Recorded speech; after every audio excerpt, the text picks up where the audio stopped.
Hi there, this is Dr. Theresa Nicassio from theresanicassio.com, and I'm here again at the Gluten-Free Expo, and I'm standing here with Michael from, it's called Community Grocer, if you see in the background, Community Grocer and Tea Sparrow. He'll explain more why he's doing both, because he's doing some great things. Let's come over to the right a little, because we've got some customers here wanting to do some stuff. Anyway, so you know how much I am passionate about healthy eating, and one of the questions a lot of people ask is, you know, it just costs too much money to eat healthy food or organic food, and I know that you, Michael, and my friend Jane Gruber, who many of you know of, she's been a guest on my show, are doing a lot of work around food security, but also just trying to make food more accessible that's healthy, organic. That's right. So I'd like you, Michael, to talk a little bit about what your vision is. Don't forget first let's start with your website, we'll repeat it, but what's your website again? It's communitygrocer.ca, so communitygrocer.ca. Yes, okay, so talk a little bit about what you're doing, and what happened was I came over and I tried their tea. It's beautiful, the cardamom tea, the cardamom cream tea. It's to die for. You're going to want this tea. You're going to want to join their club. They actually have a club. I'm not just joking. It's actually a club, which he'll talk about in a minute. But talk a little bit about what you're doing with Community Grocer. Yeah. Most definitely. Community Grocer was our initiative to try to figure out how can we make organic, fair trade products reasonably priced. Before my wife and I got married, while we were dating, and once we got married, we basically were an organic, fair trade home. As we started having kids, realized costs were coming in effect, and next thing we knew, 80% of our pantry was all conventional products. That's crazy making, right? Especially that freaked me out. When you're passionate about something and then you're like, what am I doing? That's right. And what I realized was I valued money over my values. And that was a really hard thing to accept. And so at that point, I said, something's got to change within our food industry. And once I determined that, I started doing research. And the more research I did, I started realizing a lot of the way our food distribution system is set up is just a farce. Organics was the only type of food that ever existed 70 to 100 years ago. It's just what we call food. It's food. That's right. Without the chemicals, without the tampering with the genetic. That's right. And then what happened as we started realizing the Industrial Revolution, fertilizers, chemicals, everything else, just kept finding ways to produce more food cheaper. The end result is that they started creating a whole bunch of digestive issues, a whole bunch of cancer. I can't even tell you the amount of stuff which is caused by the foods that we eat. So we created this backlash culture to conventional, and people started wanting to buy organic. So industry said, okay, great, we can give them organic, but why not just double and triple the price? Yeah, so make it so it's less accessible for more people. That's what we're all used to. That's right. And also by making it less accessible, and making it a premium product, you can start charging a heck of a lot more, because people who have the money, they want to pay the money. And will pay it. And they will pay it because it's an exclusive club. Yes. And that is what I can't tell you how that outraged me. Yeah, it's crazy. So, great, we started the club. And it's really simple the way Community Grocer works. You just go online, you place your order. Everything is organic, everything is fair trade. And everything is reasonably priced. Okay, what kind of foods do you sell through this club? Right. It's all shelf-stable products, so it's literally everything from your bulk needs to your nut butters, your well, they have coconut. They have the Lily's chocolates, which normally I think are at least $10 or $11 a bag, and they sell for $7 a bag. I mean, this is like really good stuff. I just bought 2 bags of Lily's. Yes. So Angeline's gonna be so happy. Nice. And everything from like cleaning products, everything you need to run your household, and it's generally the most expensive items of the household. That's what we went after. Things like your fresh produce, your fruits and vegetables. There are amazing local choices. Right. Go there, pick your fruits and vegetables. Markets, whatever. It is also such a personal process. Like the apples that I pick for myself are not the same kind of apples you're going to pick. I like them soft. Some people like them hard and crunchy. It's really, really hard to do produce. It's a very personal thing. Right. However, shelf-stable products, they're gourmet, organic, fair trade. It's a very narrow funnel. Let me just say there's a sample of a few of them here, just to get you to see. You know, it's just like they just have a few. They happen to have the chocolates they're featuring here at the show, but Yeah, so that's just a couple, but it sounds like you have a really huge amount. It's just too much to bring at the show. It's too much to bring at the show, just to represent. So we bought our mango. You know, everyone loves our mango. Literally one of the best mangoes you're going to get in the city. Absolutely love it. And again, organic, fair trade, everything. Gluten-free. Gluten-free. The whole 9 yards. And vegan. A lot of things are vegan too, if not Our all. entire site is plant-based. It's entirely plant-based. Yeah. And So good.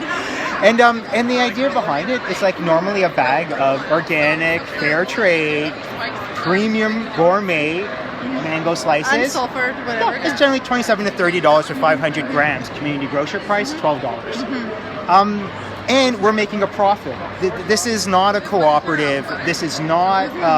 It's a business. This is an absolute for-profit business. Wow. And we are making a profit, and we're still able to give everyone wholesale pricing. The whole industry is a farce, the way it's been built and designed. And so a lot of the manufacturers of these products, they're seeing what we're doing, and now they're coming to us directly. Oh, wow. They're saying skip the brokers, skip the distributors. Because that's what happens to food. You have a farmer, then you have a manufacturer, then you have a broker, then you have a distributor, then you have the sales broker to get your product from the distributor onto the shelves of the store. And then you have the retail store, and then you have the consumer. Well, no wonder the price has to be double or triple the price. You got it. Sell. Yeah. So do you sell directly from farmers, like farmers market? We go farmer to retail, we go manufacturer to retail, we go broker to retail. Any of them. And it doesn't matter the system you choose, as long as everyone knows what your model is, suddenly everyone plays ball. Wow. It's been very eye-opening. And then, of course, when we first did it, we were all about organic fair trade. But then once we got into the food industry and we started learning more about the food industry, within 4 months we changed our site to completely plant-based. I mean, the amount of evidence that's out there to prove that industrial farming for animal-based products, it is not sustainable. Not for the planet, not for our species, not for anything. And it's Don't you love this guy? I'm telling you. You can see why I'm wanting to interview you. I mean, but it's really just the data is there, and it's been there since the 70s. It's been there since the 50s, right? We're just constantly, like, for example, the federal government here in Canada. 9 years ago, remember they did a whole program? Hold on just a second. Roxanne? Oh, I think I know that person. It's okay. I haven't seen for like 20 years. Anyway, wow. Yeah. You know, the federal government did a whole thing about eggs and cholesterol. Right. You know, just in the big campaign, they must have spent probably about 20 million or so. Well, the egg industry came back and spent about 20 times that amount talking about how good eggs are for you. So after our own federal government helped Canada try to assist us, right? The industry came back and just crushed their campaign by putting in 100 times more funds. Right. And that's the basics to the whole industry. It's all about money. I mean, you look up the Heart and Stroke Foundation. Who do you think the number one sponsor is of heart and stroke? Eggs and meat. The number one cause of heart and stroke. Well, I just saw that movie. What's it called? What the Health? Did you see that movie yet? It's on Netflix. Wonderful movie. Yeah. It's endless the Netflix movies. Yeah. Just go through the documentaries. You'll get.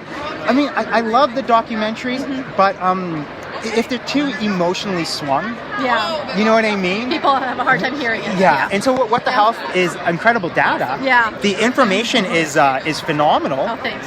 Yeah, no problem. Okay, I'll let you Totally. But again, it's such a passionate voice. And they just don't use the science. And the science is so obvious. And it's like, can we eat meat? Yes. Our body can digest it. Can we eat dairy? Can we eat eggs? 100%. But we have to eat it like you eat chocolate. It's not designed to be a meal. Right. We can process these things, but we have to eat them responsibly. And that's the issue. And there's so many things, and it's just about not getting information out there. Yes. And our basic assumption is this: if you can make conventional products 5 to 10%, organic fair trade products 5 to 10% more expensive than conventional products, why wouldn't you switch? If you can help the planet, help yourself, help the future, help your children, why wouldn't you switch? Money should not be the obstacle. It's disgusting to me that people who want to eat healthy have to make another choice. And especially in a city like ours where the cost of living, housing is just through the roof, Yeah. right? Crazy. Everyone needs to come in. Right. The end goal of Community Grocer is to prove this model works. Once it works, we're going to publish papers on it, and for free, anyone in the world who wants to build this business, we will teach you how to do this. We will give you the skeleton, we will give you all the steps, we'll give you all the suppliers, we'll give you anything you want to do. And then the idea, and so it's like the idea of Community Grocer too is that we're not going to sell like 5 different peanut butters. We're going to sell one. So like that, there's plenty of room for another Vancouver company who wants to start up a grocery business like ours. They can choose what their gourmet products are going to be. Right. So the idea is that you can get 3, 4 companies like this in every city, and consumers should never pay 15% more than conventional prices, and you should be able to get gourmet, organic, fair trade.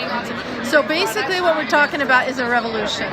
And I'm not sure if it's going to happen, but one day I'm thinking I'd like to get Michael on my radio show because he's, as you can see, he's very articulate. He's so much to say. And he also has these teas, which is another tea club and all that too. But real quick, one more, just what's your website again, and how do people contact you? Certainly.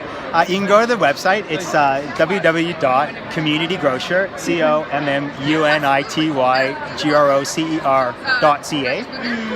And that's where you can get all the information for signing up to the club and to get the details.